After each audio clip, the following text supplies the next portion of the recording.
The Saiyans attacked. Goku and Vegeta, two blood brothers from the extinct Saiyan race, who were confronted by Goku's brother, Raditz, and his loyal Nappa. The two had come to Earth to take it over under the command of Lord Frieza. Though they managed to defeat Nappa and Raditz, Vegeta knew that there was one more warrior he had to face. Now Vegeta, Goku, and the rest of the Z fighters prepare for their battles against Frieza, as they had let Raditz go in order to intimidate the Emperor. The greatest battle begins now.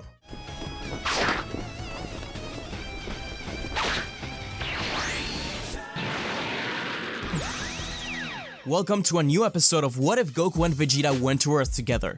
This is finally the start of the Frieza saga, though there's a few twists in here that I think you guys will enjoy. The like goal for this video is 3,000 likes. Only a small portion of you guys are subscribed, so be sure to click that subscribe button for the latest and best Dragon Ball What If stories. Let's begin.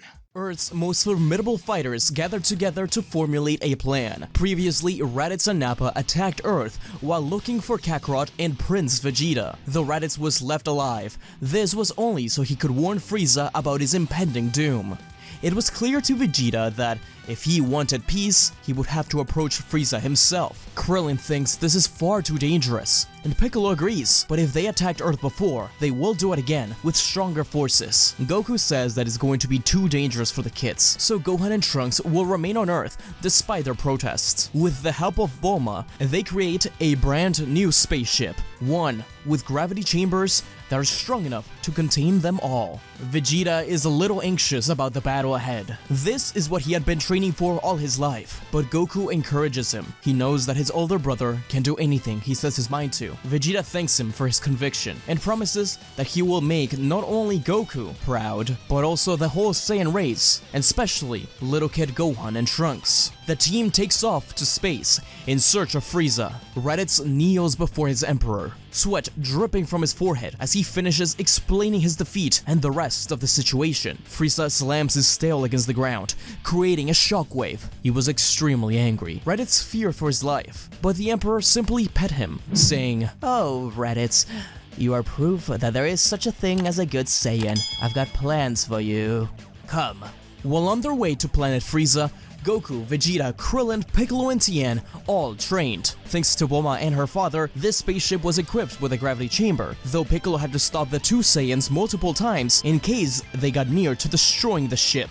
One night, Vegeta sat at the door, smirking. While everyone slept, he welcomed them to planet Frieza. There were spaceships already waiting for them, and he watched as they got closer to the atmosphere. It looked like Frieza had gotten their message. Zarbon and Dodoria led the charge. Vegeta yelled out in order to wake everyone. The ship was sturdy, but it couldn't take too much punishment. As soon as the ship got to the atmosphere, burning up from all the attacks, Vegeta told everyone to abandon ship, exploding his ki and the ship along with it, while the various fighters rained down from the sky. They all battled Frieza 4 soldiers in mid-air, including Zarbon and Dodoria. The intense mid-air battle culminates in a giant Kiko-Ho from Tien, blowing nearly all of the forces away. Zarbon and Dodoria remained standing, but it was the Ginyu Force who stepped up to the plate. Vegeta was a lot more concerned of them than any other fighters, as they had strange abilities he knew nothing about. Piccolo took on Burter, Tien Jais, Goku Rikum, and Vegeta Ginyu. Krillin reluctantly was stuck with Goldo,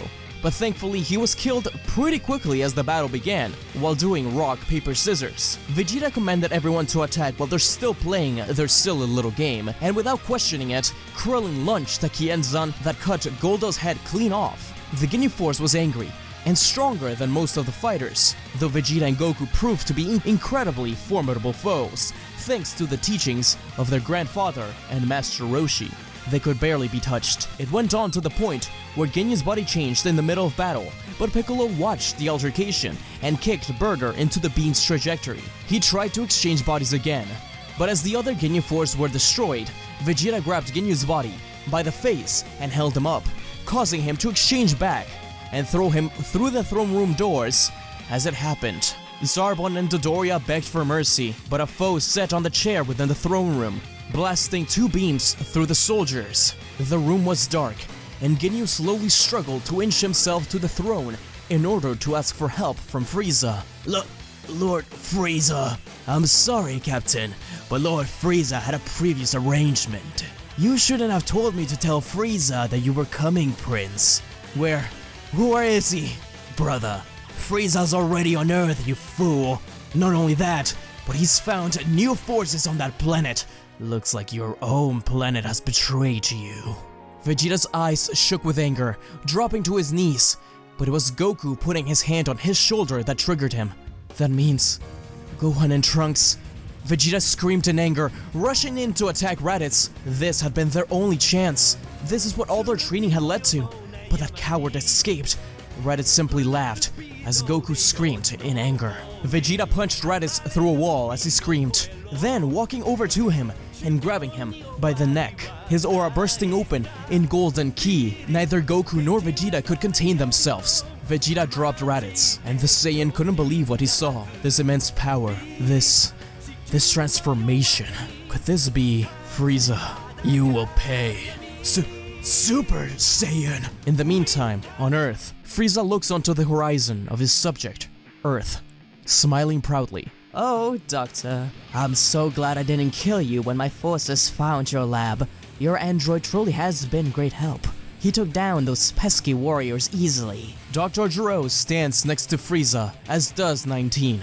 Grandpa Gohan, Roshi, Bulma, Chi-Chi, and Yamcha are all behind bars. Frieza had teamed up with the Red Ribbon Army and Dr. Gero to take over Earth. His plan was to allow Gero to rule over Earth as long as it was clear Frieza himself owned the planet. And if those Saiyans ever returned, they would be killed instantly, along with their friends and family. On Frieza's planet, the Z-Fighters discuss what to do. They need to return to Earth immediately, now that they know Frieza's there. But the skies darken as a ship flies overhead. To them, it looks like it's more Frieza Force soldiers, but Raditz's eyes shake. He couldn't believe who it was. Everybody realized that the person's ki, whoever was in there, was stronger than potentially even Frieza. Raditz tried to escape, but Goku appeared before him and stopped him, asking who the hell that was. But their answer soon came as the ship landed and the door opened, 3 soldiers stepping out. They were all ready to attack, but a voice came from within the ship who said, "Please, Salza, put your blast down. There's no need for that just yet." That's when Vegeta realized who it was. He had only heard rumors of him, but Frieza's older brother, Cooler, had arrived. Was he here to take revenge for them killing all of Frieza's army? But almost as if he was reading their mind, Cooler shook his head and said, "No need to worry. I'm not here to attack. My little brother has always been reckless, and it's clear that his little plan didn't take into account losing 60% of his forces. I'm here to teach him a lesson, and I think you all can help me with that." Monsieur Cooler, are you sure? Salza, stand down.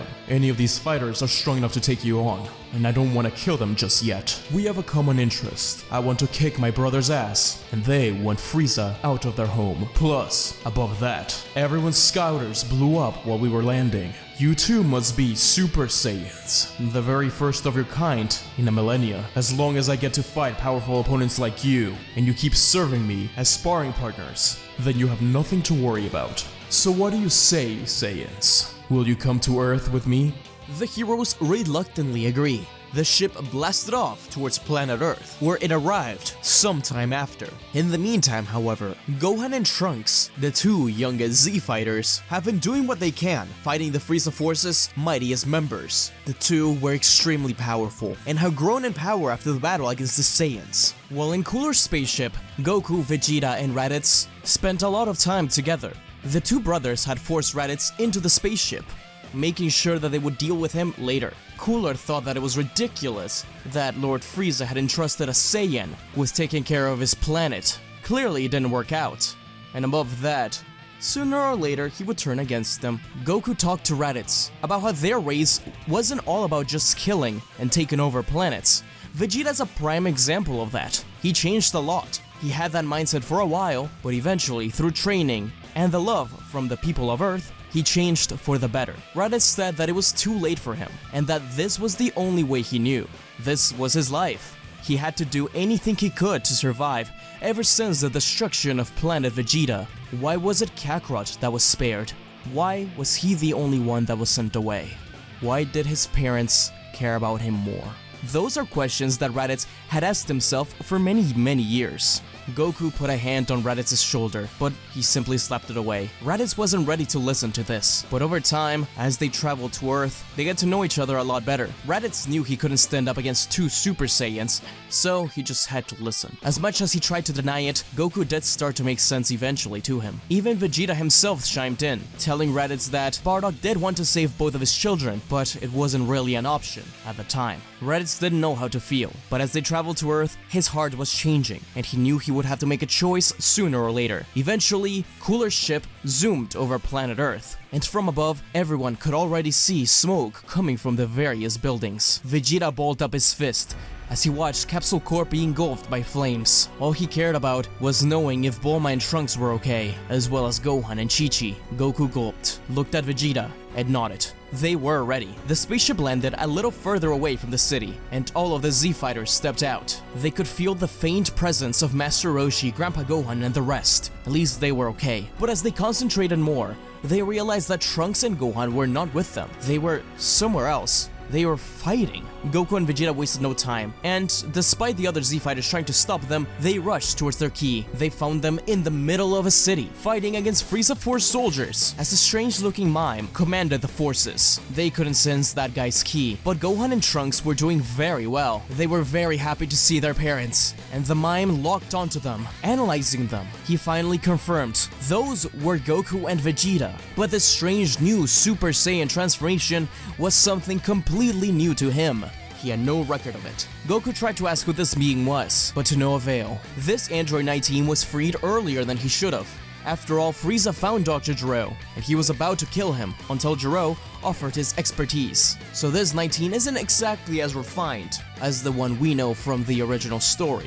Vegeta stepped up. He wanted to see what this android was all about, and the battle began. He was doing well, but the Super Saiyan transformation hadn't allowed for too much fighting just yet, and he still had a lot to learn about it. The clash was powerful, and it gave Goku the chance to save the kids, destroying all the other forces, and getting them to Korin's tower to get a few senzu beans. He told the kids that he was very proud of them, but for now they needed to lay low. They would save everyone. The Z-Fighters had spread all through the world, fighting the forces until Goku and Vegeta were ready to storm the castle. As the fight against 19 continued, Goku realized that Vegeta was slowing down every time he was grabbed. Of course, those strange bulbs on his palm, they must be absorbing his ki. It got to the point where Vegeta was doing a lot of damage, but he got knocked out of Super Saiyan. Goku was the one to then step up, fighting at a distance, but every Kamehameha he launched would get absorbed. That's when Goku thought of something. Perhaps he didn't need to fight him at all. Maybe he could overload him. This seems like a robot, and robots can short-circuit, can't they? Just overload them with information. Vegeta realized what Goku was doing when he started firing multiple Kamehamehas, and he joined him in, firing Gallic guns. This unrefined version of 19 couldn't help but absorb all that power, and it was making him very, very strong. But he also had a limit, and at the end of it, he exploded into a million pieces. Android 19 was defeated, and when Goku got close to it, he recognized it, the symbol of the Red Ribbon Army. Could they really be back? From inside the castle, Frieza grabbed onto his chair tightly. Gero had promised him that 19 would be enough, but he wasn't aware of the Super Saiyan. It wasn't his fault. Frieza slapped Gero with his tail, making him crash against the wall. He was still okay, but he was hurt. Gero promised him that they can do better, but Frieza said they didn't have any time. He had to release those two other androids. The third one too, if he could. But Gero insisted that they weren't ready. They would revolt. Frieza didn't care, but if they were going to mean a menace to his empire, then perhaps it was time for Frieza himself to step up to the plate. From the king's castle, Frieza rose, and soon after, Goku, Vegeta, and the rest of the Z-Fighters arrived, staring down at Frieza. What Frieza didn't expect was seeing Cooler behind them. His brother had betrayed him? Come on. I would never betray my little brother, but you do need a lesson. You could have killed all these pesky Saiyans if you weren't such an idiot. Now, show them what you've got. Prove to me that you can handle the situation. Frieza cursed at his brother, instantly transforming into his third form. There was no time to waste. Frieza looked at his brother. Once he was done with these monkeys, he'd prove to his brother once and for all who was the strongest in the universe. Thank you for watching, everyone. This video was edited by What If Universe, and I had a lot of help from my co-writer, Professor Chimp. We have a Discord in the description below that you can join to chat with us. Also, I've made a Dragon Ball Legends guild. The code is in the screen now and will be in the description as well. I have a bunch of ideas for future what ifs, as I'm currently finishing up the ones I have open. In particular, what if Goku was betrayed? But let me know in the comments any ideas that you guys have, and I'll try to tackle them. Shout out to the Super Saiyan, Super Saiyan God, and Ultra Instinct members of the channel. Enterprise System, Sonic is the best. Eric Dragon, Nuka Draco, The Baked Potato, All Might, Midnight Combatant, Sacred Saiyan, Phil J. Akir, Pizza Hut Kitman, Orlando Castellano, Hannah Rowan, Sir Justice, and the real Samuel Randall. Anyways guys, be sure to like, comment, and subscribe, and until we meet again. See ya!